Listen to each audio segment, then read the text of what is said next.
Kagurabachi grew popularity from the memes, and people stated that this manga was part of the big three of modern shonen. But I believe it got carried by the memes with a mid-story and a terrible art. So when I saw the first 3 volumes of Kagurabachi, I had to check out the hype, if it was actually good or I was right about it all along.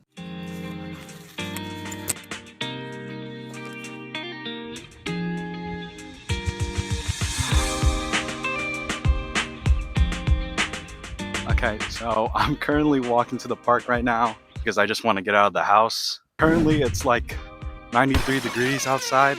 I think it should be fine. I'll see you guys there. So I got myself the first volume, and let me tell you, the cover actually for this is pretty good. The art is pretty good. Maybe I was wrong about it. Let's get reading. After reading the first chapter, it's already peak. So the main character of the story, Chihiro, is trying to look for a sorcery mafia gang for some reason. Okay, so his dad died. I guess that was kind of expected, so that's why he's going after them. Okay. As well as to get 6 enchanted swords that his father made. They get a lead from this girl, which is followed by this guy.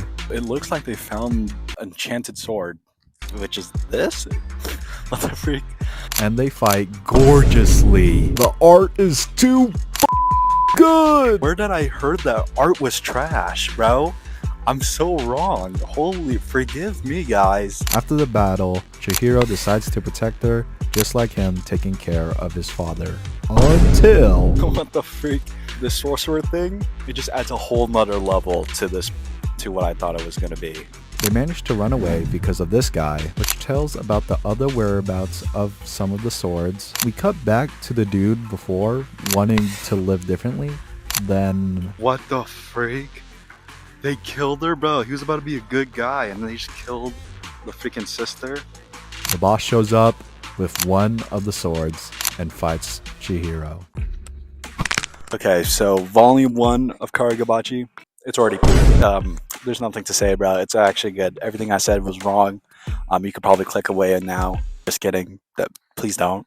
The characters in the story are pretty mediocre, if I'm being honest. I'm not saying that it needs to be like peak top-notch storytelling. It gets the job done, hooks you all the way through. So let's keep reading.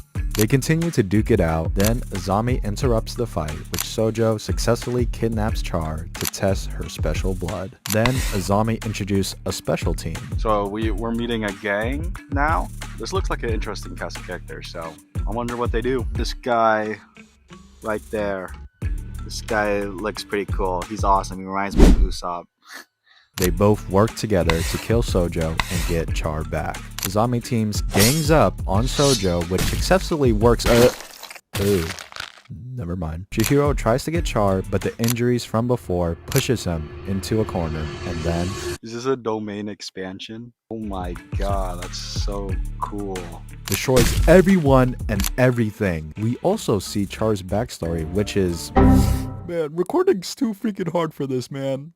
It's so sad. Then Sojo comes for round 2, which ends in 12 seconds, with the winner being Chihiro. This draws attention and sends someone to end him.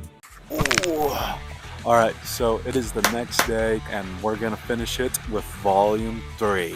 Chihiro tries to get information about another sword that is being put on auction. He meets this guy who's the son of the family running the auction and wants to put an end to it. The lady that was sent comes out of nowhere and battles it out with Chihiro. They manage to escape, and Miyuki doesn't know where the sword is, but his father does, which Chihiro infiltrates his home. And let me tell you this guy is the best character so far. He manipulates Chihiro by being open to where the sword is and forces him to not fight and then sends. Look at this family, bro.